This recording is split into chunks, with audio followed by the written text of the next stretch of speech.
Oi pessoal, eu sou Alessandro e hoje eu vou comentar o número 27 da revista X-Men. Essa edição é uma edição, vou chamar assim de especial, porque ela é um ponto de partida para um novo momento dos X-Men nessa fase aí do Jonathan Hickman. Bom, não custa explicar, fase que é capitaneada pelo Jonathan Hickman, mas que na verdade tem um monte de roteiristas trabalhando. Ele cuida do título dos X-Men e faz uma certa supervisão criativa. Por que eu disse que é um ponto de partida? Porque aqui começa Reinado de X. Essa fase essa subfase dentro da fase, que é pós X de Espadas. Bom, meus últimos vídeos foram dedicados a essa saga, X de Espadas ou 10 de Espadas. O X aqui vai ter essa ambiguidade, que ao meu ver foi o ponto mais baixo de toda essa construção em torno dos X-Men, feita aí a partir das ideias do Jonathan Hickman. Ao meu ver, X de Espadas foi o ponto mais baixo. Começou bem, a preparação foi muito legal, mas quando o torneio, que era o coração da saga, começou, a coisa degringolou e depois não melhorou. No meu último vídeo sobre X de Espadas, eu comentei o seguinte: eu disse que as sementes lançadas ali poderiam render mais do que a própria história.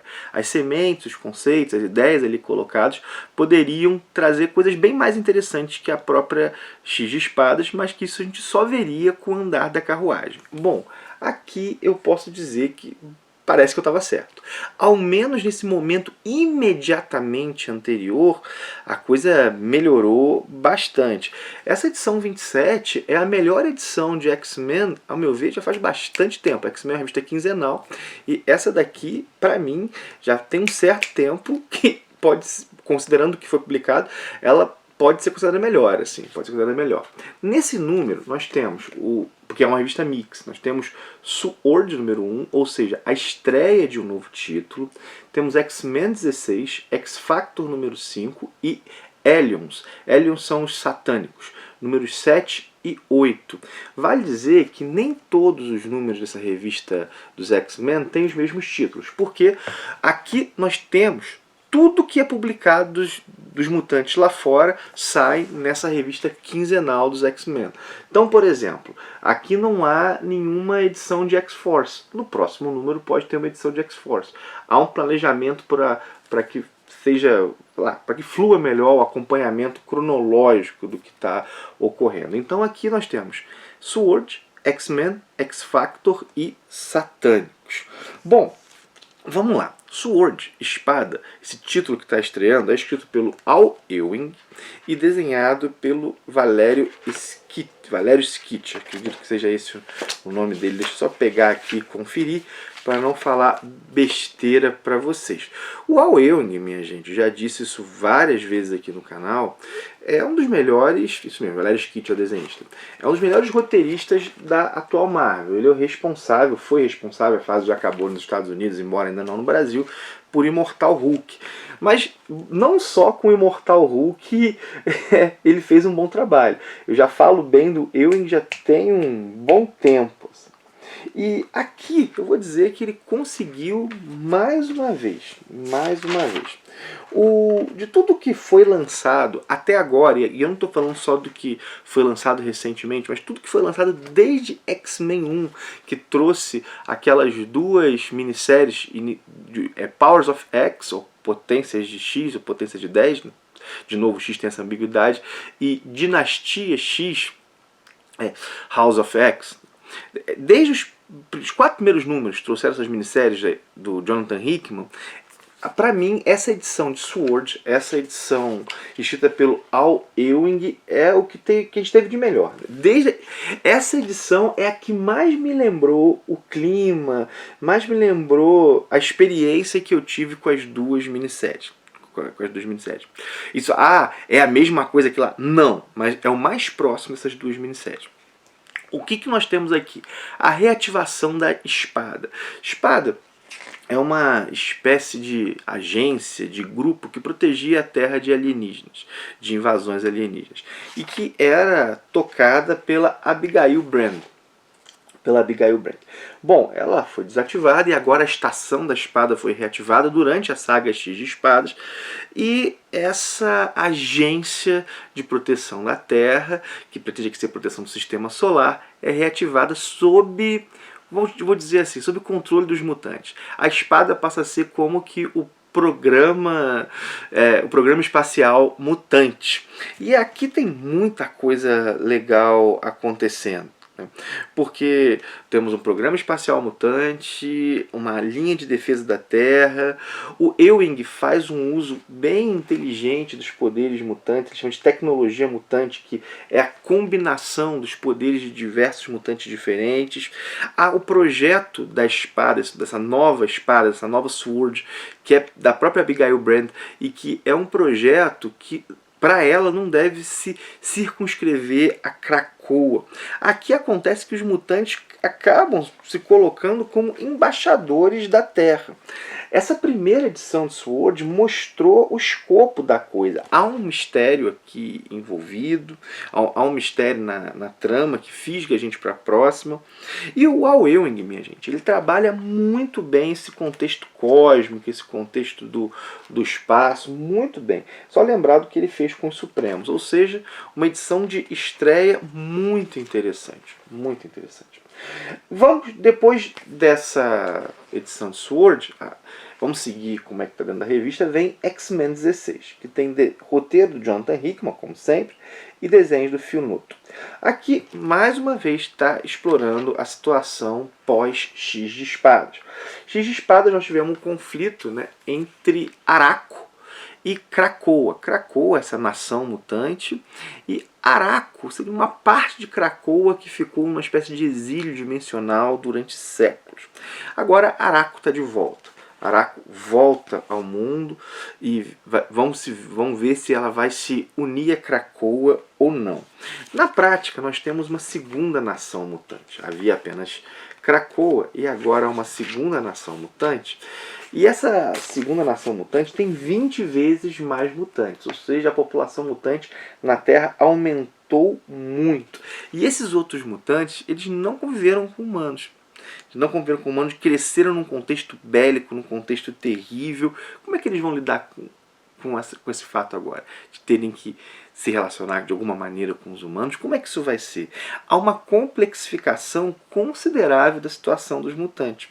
Também nessa edição nós vemos o destino dos X-Men. Vale lembrar que, embora exista um título chamado X-Men, não existe nenhum grupo chamado X-Men no universo Marvel. Como é que esse grupo de heróis vai ficar? Aqui a coisa começa a se desenhar. Depois, nós, acredito que não seja spoiler, esses heróis vão ser eleitos. O grupo de X-Men vai ser eleito pelo povo krakoano. Tá até aqui. E, bom, vamos agora para X-Factor. X-Factor da Leah Williams e do David Baldeón nos desenhos. A meu ver, X-Factor é o ponto mais fraco dessa edição. Embora essa edição de X-Factor seja melhor que as edições anteriores de X-Factor que foram publicadas nesse mix de X-Men. Nesse título, a ressurreição é o centro. Não custa lembrar que agora os mutantes possuem um protocolo de ressurreição. Ou seja, todo mutante morto pode ser ressuscitado. Eles estão aí nesse contexto com a própria imortalidade. E aqui a gente vai ver, por exemplo, o que ocorreu com o Pedreira. O Pedreira foi um mutante morto no extramundo, morto em outra dimensão. Então, quando ele voltou, ele não voltou do mesmo jeito. Parece que o corpo dele volta, mas a mente dele é bem diferente, como se fosse uma síntese dos diversos pedreiros do multiverso. Só que não é bem uma síntese, ele tem dificuldade de se comunicar, então fala-se um pouco dele. E também nós vemos a ressurreição de uma mutante que foi morta em edições anteriores dessa própria X-Factor. X-Factor, gente, é um título que depende muito dos personagens. Por exemplo, da relação da Aurora com Estrela Polar. É um título que depende muito disso. E se os personagens não são bem trabalhados, a coisa não flui bem. E ao meu ver, é esse o caso.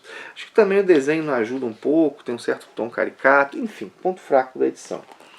Depois de X-Factor, vem os Satânicos. que aí tem o roteiro do Zeb Wells e desenhos do Stephen Segovia. Vamos lá, tem os satânicos. Mais uma vez a questão da ressurreição é tema, né?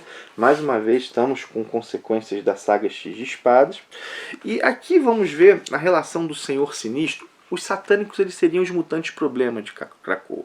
Mutantes que têm tendências mais assassinas, isso entranhados na sua própria mutação. E eles estão sob a supervisão do Senhor Sinistro. E aí vamos ver a relação dessa equipe com o Senhor Sinistro, que os vê como instrumentos a seu dispor. O Senhor Sinistro continua sendo um vilão. Embora ele tenha um papel muito importante na sociedade krakoana, ele serve a si mesmo. Inclusive aqui nós vamos ver a relação de crueldade, como que ele controla a Kwannon. A Kwannon seria a Psylocke. Né? Agora nós temos a Elizabeth Braddock e a Kwannon, a Psylocke, foram separadas. Mas vemos a crueldade que o Senhor Sinistro lida com ela. Inclusive, é um bom uso que o Zeb Wells está fazendo de elementos que apareceram na minissérie Anjos Caídos, Fallen Angels. Ponto talvez o mais baixo dessa toda essa fase do Hickman aí, mas tem um elemento da cronologia lá que está sendo bem explorado aqui. Há também o tema, que é um tema central da fase, que é um pouco a relação com as inteligências artificiais.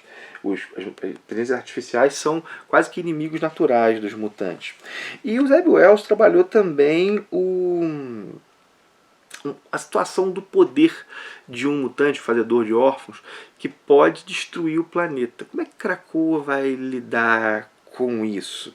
Isso está sendo explorado aqui. Ou seja, o Zeb Wells está trabalhando esse contexto de Krakoa, dessa fase, a partir de um recorte específico, que são esses mutantes problema, e tem feito um trabalho legal. Vamos ver se o nível permanece, inclusive não só o nível de Carrascos, mas o nível médio dessa revista quinzenal tinha caído. Eu cheguei a mencionar isso aqui algumas vezes, em X de Espadas caiu bastante. Aqui nessa edição tem o tipo de histórias que eu gostaria de ver. Histórias que complexificam a situação, por exemplo, a situação do rumo dos X-Men, essa questão do programa espacial mutante, enfim, aqui houve uma certa complexificação. Quando eu falo complexificação, eu não estou dizendo, é difícil de ler. Não, mas o contexto dos mutantes é melhor explorado. Me falta, nessa edição aqui, julgo que ainda falta um pouco esse ponto das relações geopolíticas de Krakoa. Isso pode render muito. E até agora, pelo menos ao meu ver, não foi trabalhado ainda como poderia ser. Mas, vamos lá, repetindo o que eu disse no início, melhor edição de X-Men já tem um certo tempinho e parece que, se continuar assim, o nós estávamos tendo uma queda, X de Espadas o ponto mais baixo, e agora temos uma subida. Quem sabe X de Espadas não fica aí como uma espécie de ponto baixo de um vale, que tem voltamos a um certo cume agora. Inclusive, eu já falei aqui, a saída do Jonathan Hickman foi um balde de água fria, mas algumas notícias posteriores voltaram a me empolgar. A equipe dos X-Men está ficando melhor do que as teve. Fora a saída do Hickman, que é, bom, um cara inestimável aí, insubstituível de certa maneira, mas, cara, o Kieron Gillen vai assumir título, o Al Ewing vai ter outro título, enfim, acho que o horizonte aponta coisas boas. Voltei a ter certa esperança aí no título. Vamos ver, tomara que eu realmente tenha acertado, que o uso das ideias colocadas em X de Espadas seja realmente bem melhor que a própria saga. Tá aí, minha gente, meu olhar sobre X-Men número 27, começo do reinado de X. Mas antes de encerrar, esse vídeo está indo ao ar, deu tudo certo. Bom, se não deu tudo certo, teve algum problema, tive que atrasar a publicação do vídeo, bom, me perdoe. Mas de todo modo, a ideia é que esse vídeo vá ao ar na véspera de Natal. Então, Feliz Natal aí para você e para sua família, tudo de bom para vocês. Espero que seja um dia especial, um dia que fortaleça as relações, fortaleça, sei lá, muitos têm uma fé religiosa, eu inclusive tenho, que o significado desse dia possa preencher todos nós, né? Enfim, minha gente, é isso. Feliz Natal. Agora tem aqueles jabazinhos no final, né, que é o link da Amazon que está na descrição, pedir para você curtir, comentar, tem link da Panini também. Usando os links do canal, você ajuda demais o canal a se manter e a melhorar, né? Esses jabás são um mal necessário. Bom, se inscreve no canal se tiver chegado agora, comenta, concorda comigo, discorda de mim, enfim, tudo isso que você já sabe. Mas mais importante que tudo isso é um Feliz Natal para você e sua família. É isso mesmo, minha gente. Forte abraço, Feliz Natal e até o próximo vídeo.